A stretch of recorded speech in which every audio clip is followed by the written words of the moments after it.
Hey story lovers, welcome to Storysphere, the place where every story pulls you into a whole new world. From suspense to soul, we've got something for every imagination. If you're into unforgettable tales, don't forget to like, comment, and subscribe, and hit the bell so you never miss a new story drop. The Billionaire's Shame. The morning of Zara's 18th birthday started like every other, waking to the clatter of a nearby bus, the distant hum of generators, and the warm smell of akara frying outside Mama Tilda's modest flat. Zara had never known luxury, but she knew love, real, raw, unpolished love that came with backbreaking sacrifices and soft lullabies hummed into her braided hair. Mama Tilda wasn't her biological mother, but she was the only family Zara had ever known. With a stitched school bag on her lap and half-finished dreams stored in an old tin box under her bed, Zara believed in one thing fiercely. One day, things would change. What she didn't expect was that her whole life, every truth she'd held onto, was about to be flipped upside down.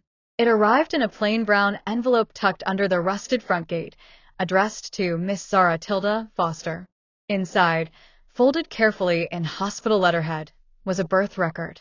Her full name, her time of birth, and in bold print, the name of her biological mother, Vivienne Sterling, CEO, billionaire, fashion icon. Zara stared at the paper as if it were written in a foreign language. Vivienne Sterling, the same name etched into perfume bottles and flashing on digital billboards in the city center. The same face plastered on Vogue covers, elegant, powerful, untouchable. Her mother? It made no sense. Why would someone so powerful abandon a baby in a public hospital? Why had she kept it a secret all these years? When she showed Mama Tilda, the old woman's reaction wasn't shock. It was sorrow. "I prayed this day would never come," she muttered, her eyes wet with something between guilt and fear. She confessed she'd always known, but had sworn to protect Zara from a world that would never accept her. But Zara couldn't let it go. She had questions about her identity, her worth, her past. That night, as the city buzzed with its usual chaos, Zara stayed up sketching on the back of the letter, shaky pencil strokes forming a dress design she'd once dreamed of creating. Not because she wanted fame, but because something deep inside her whispered, find her. And she would, even if it meant tearing down walls Vivienne Sterling had built to keep her out. It took 3 weeks of planning, a fake event staff ID, and borrowing a waiter's tux to get into the Sterling Luxe Gala. The event was the crown jewel of the fashion world, an exclusive, invite-only celebration attended by celebrities, diplomats, and the elite. Zara's heart pounded as she walked through the grand hall, chandeliers hanging like frozen fire above her. No one noticed the trembling girl in oversized shoes and a server's badge. Her eyes scanned the room until they locked on Vivienne. The woman glowed, polished, poised, perfection in heels. Her smile lit up cameras. Her presence demanded attention. Zara approached slowly, her body moving on instinct, every step heavy with hope and fear. "Miss Sterling," she said, her voice barely above a whisper. Vivienne turned, her smile faltering as she looked at Zara. For a brief second, something passed between them, recognition, guilt. But it vanished the moment Zara said, "I think I'm your daughter." The silence was a blade. Vivienne's face shifted instantly, into something cold, cautious, even angry. She laughed, but it wasn't joy, it was strategy. "Security," she said calmly, without blinking. "This girl is harassing me. I don't know her." The crowd watched as 2 large men grabbed Zara by the arms, dragging her out like trash. Her cries, "I have proof. I'm not lying," were drowned out by music and champagne toasts. She was thrown outside into the cold night, her knees scraping the marble stairs as paparazzi cameras flashed, not to capture her story, but to snap shots of the chaos. Hours later, a video of the incident went viral online. Homeless girl crashes billionaire gala claiming to be her daughter. The comments were brutal. Memes, jokes, hashtags. Zara sat on the sidewalk long after the crowd dispersed, her dress stained, her soul cracked. But beneath the pain, something began to rise. Not hatred, not even grief, but a sharp, dangerous resolve. She would never beg for acceptance again. Next time Vivienne saw her, It wouldn't be as a stranger. It would be as a rival.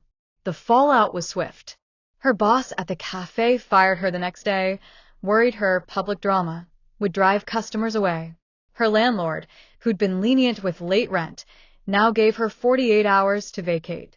Zara found herself with 2 plastic bags, a broken phone, and a notebook of dreams, walking the streets of a city that no longer looked like home. Mama Tilda tried to help, but her health had declined, and they barely scraped enough for her insulin, let alone rent. Every shelter Zara visited was full, every opportunity closed before it opened. She sat in the corner of an abandoned store, watching people scroll past the same video of her humiliation over and over. Was this what her life was reduced to? A headline? A joke? But as she flipped through her sketchbook in the dim light of a street lamp, her gaze landed on an old design, a jacket made from repurposed curtains, paired with combat boots she once imagined herself strutting in. It was wild, raw, and impossible to ignore. That was when she knew she didn't need a seat at her mother's table. She would build her own. She sold her last pair of earrings for internet data and a ring light from a thrift store. She set up an account on social media under the name Zara Reimagined and began posting transformation videos, turning old clothes from dumpsters and donation bins into runway-worthy outfits. At first, it was just for survival. But something magical happened. Her videos exploded online. Her audience grew fast. People connected with her authenticity, her hustle, her unshakable spirit. From trash to trendsetter, one blog wrote. Soon, she was getting DMs asking for orders. She charged barely anything at first, just enough to cover materials and a loaf of bread. But word spread. Fashion microbloggers began reposting her work. One even joked, Zara might be the future of sustainable fashion. Zara Luxe was born, not as a company, but as a movement. It wasn't perfect. It wasn't pretty, but it was hers. And as she packed her first batch of orders in a friend's garage using masking tape and recycled tissue paper, one thought rang louder than the rest. Vivienne Sterling would regret everything.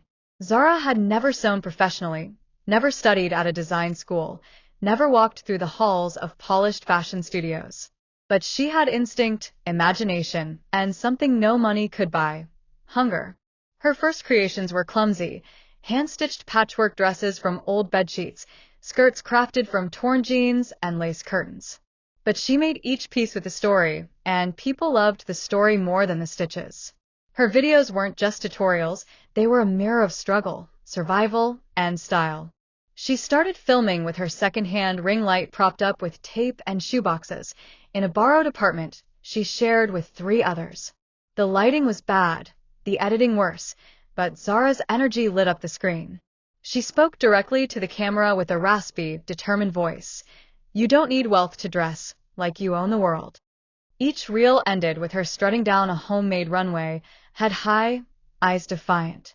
And her audience? It grew. Fast. Followers turned into fans, fans into customers, and customers into evangelists. The thrift-to-glam revolution had a face, and it was hers. Orders began to flood her inbox. Young women from all corners of the world, broke but bold, wanted to wear Zara Luxe. At first, Zara handled everything herself: design, stitching, packaging, even delivery in her local area. She worked 16-hour days, surviving on coffee, instant noodles, and raw ambition. With every order she fulfilled, she improved. She reinvested her profits in better fabric, a second-hand sewing machine, and eventually a small corner space in a co-working design hub. Other up-and-coming creatives started calling her Z and looking to her for advice. Blogs called her the people's designer, a new kind of fashion voice rising from the streets instead of runways. Her social media blew up. She was invited to panel talks on sustainability, asked to feature in upcoming fashion expos, and even got a nod from an A-list actress who wore her custom blazer during a casual airport interview. Meanwhile, Vivienne Sterling, Zara's hidden past, remained silent. But Zara could feel her mother watching from behind the curtains of wealth and reputation. And that was fine. Zara wasn't looking for closure anymore. She was building something better than acceptance: power. Within 6 months, Zara went from sleeping on a threadbare mattress to hosting virtual styling classes for over 10,000 viewers across multiple continents. She upgraded her production with the help of a young videographer she met at a workshop, a Nigerian filmmaker named Tochi, who believed in her message and documented her journey. He helped her polish her online image, but not too much. Zara insisted on keeping the grit, the rawness. If they wanted perfect, they'd go to Vogue, she told him. They come to me because I'm real. Her following exploded across platforms. Twitter fashion threads, YouTube reaction videos, Instagram reels. It was all Zara. Teenagers cut their jeans the way she did. University students tried to mimic her blazer hacks. Designers started to copy her. Zara even got invited to a high-end influencer brunch in Lagos, where she stole the show in a self-made corset blazer made from jute sacks and Ankara offcuts. Critics rolled their eyes, but others called her a genius. Unfiltered, unapologetic, unstoppable. One headline declared, Zara Luxe wasn't just a fashion label, it had become a cultural wave. But across town, in a penthouse office surrounded by gold leaf walls and icy silence, Vivienne Sterling watched it all unfold. She dismissed the girl once, but now she couldn't look away. Every magazine cover comparing Zara Luxe to Sterling Luxe was a dagger to her pride. Reporters began asking questions. Is there a connection between Zara and Vivienne? Their cheekbones are oddly similar. Fashion royalty versus the rebel. Vivienne issued a strict no-comment policy. But deep down, she knew the truth was beginning to bleed through the cracks. Worse, a few old employees had started murmuring. There were rumors Vivienne had a child before she became famous, one she gave up to protect her budding brand. She had buried that secret so deep it never occurred to her that the secret might grow into something loud, beautiful, and threatening. For Zara, however, Vivienne's silence was a gift.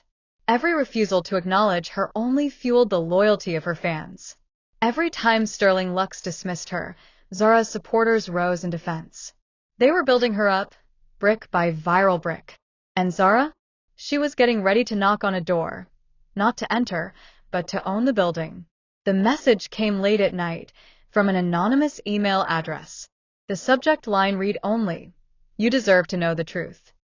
Attached were scanned copies of documents, an original hospital birth certificate with Zara's name, Vivienne Sterling's signature, and the matching date and time from the letter she'd received on her birthday. Below that was a second file, DNA test results. 99.98% maternity match. The sender didn't leave a name, only a short note. She paid me to lie once. I won't lie anymore.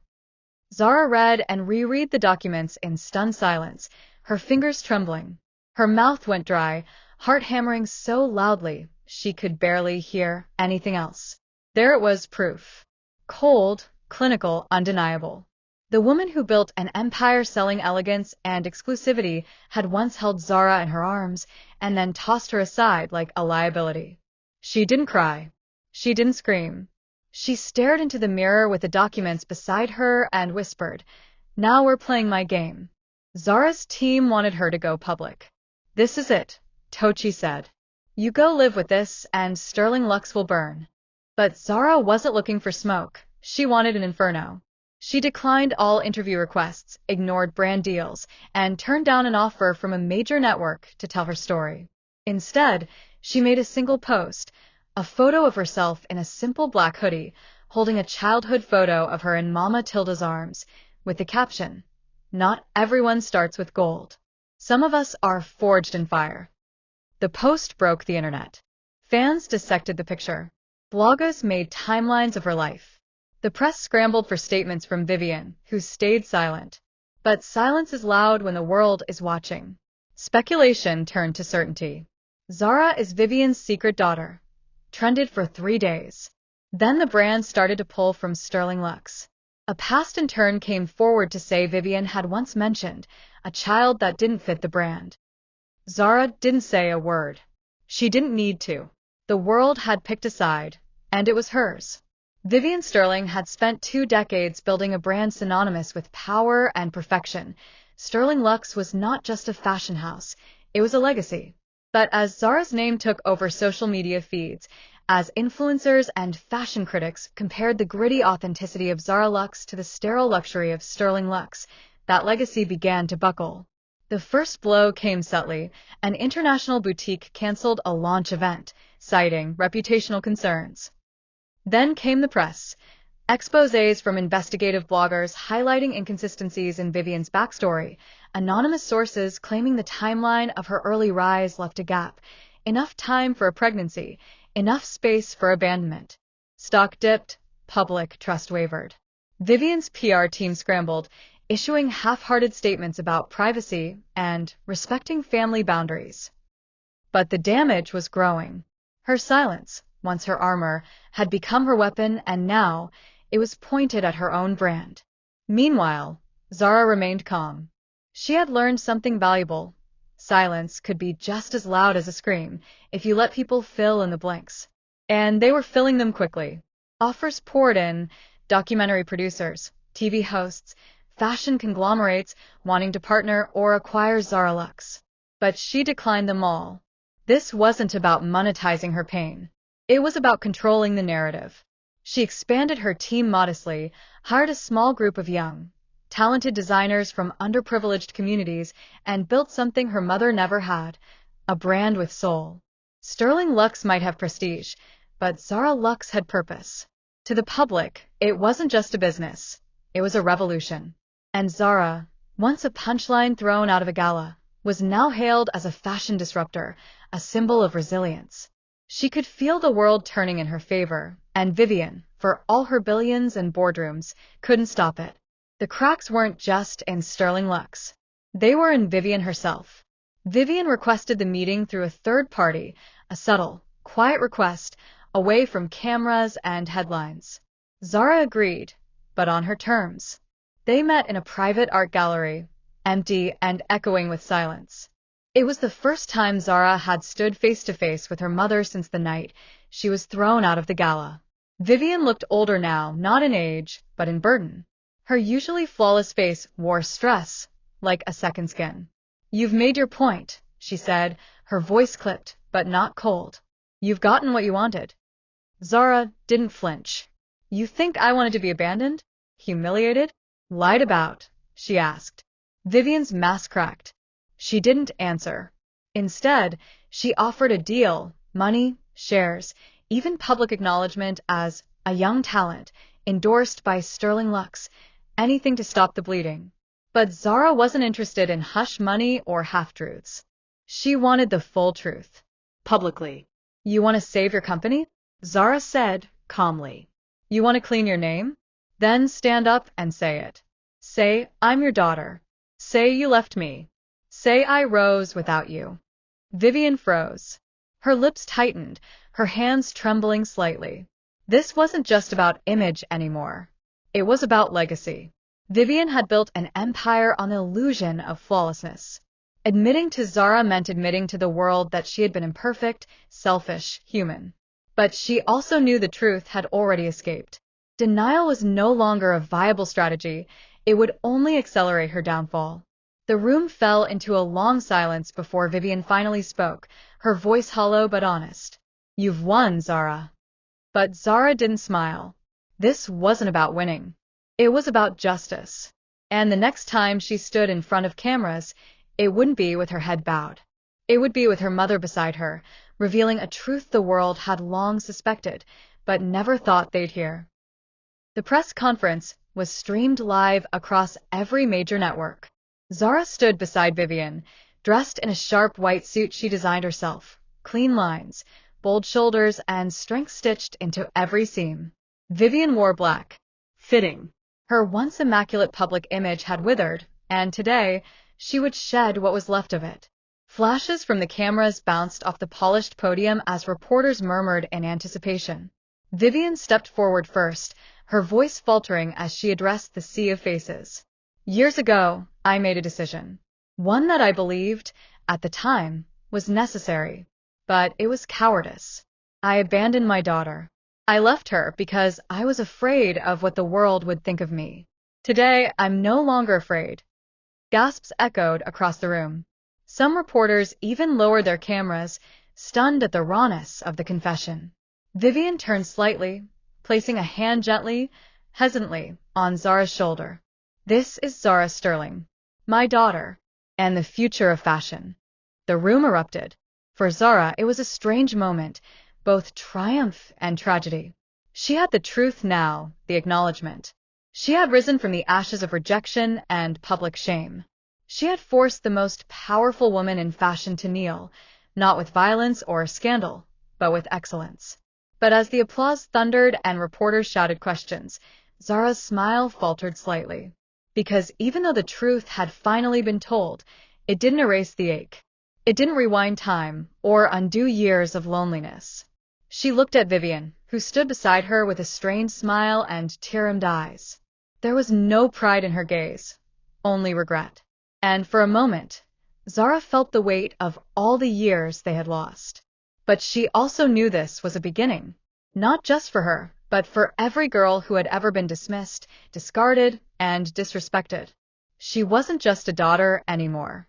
She was a name, and now the whole world knew it. The days following the press conference were a whirlwind. Zara's name lit up global headlines. Interviews, invitations, magazine features. She became not just a rising star, but a symbol. Zara Sterling, the daughter who dared, trended across platforms. Her story was now everyone's story of betrayal, survival, and reclamation. Sterling Luxe stock rebounded almost instantly, not because of Vivienne's presence, but because of Zara's.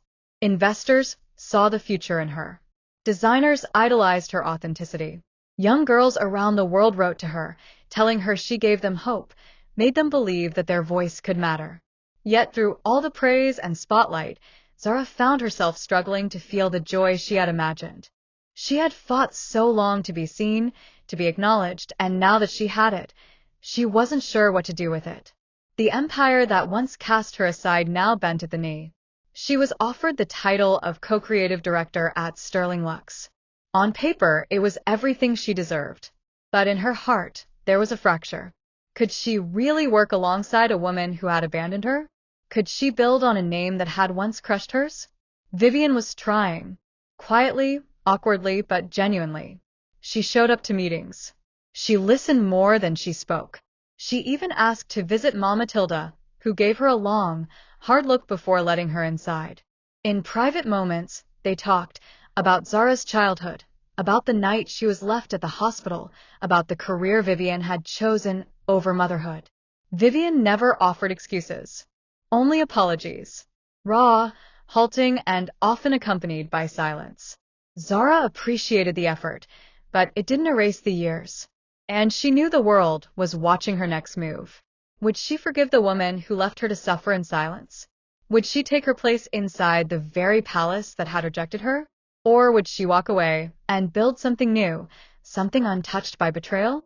After weeks of thinking, crying, praying, and remembering the girl who once sat outside that gala in rags, she made her decision. She called a press meeting.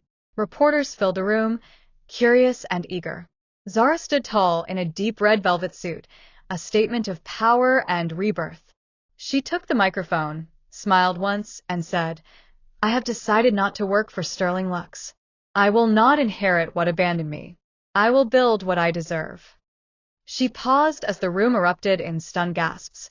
Then she continued, "I'm launching a new global brand, Zara, not just fashion, but purpose-driven design, collaboration, and education.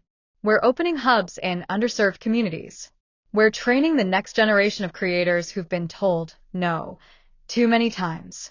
I'm not here to take what's mine. I'm here to create what's never existed." With those words, Zara didn't just win the moment. She claimed her destiny. Vivienne, watching from the front row, didn't cry. She didn't protest. She simply nodded, slowly, painfully, but with pride. Because in that moment, she knew, her daughter had become something greater than revenge. She had become a force. And Zara, for the first time in her life, felt peace. Not because her pain was gone, but because she had turned it into power.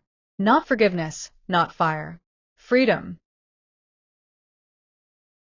And that's a wrap on today's story from the Story Sphere, where every ending sparks a new beginning. Drop comments below. We'd love to hear from you. Don't forget to like, subscribe, and tap the bell icon so you never miss your next journey into the sphere. Until next time, keep imagining, keep exploring, and keep the stories alive.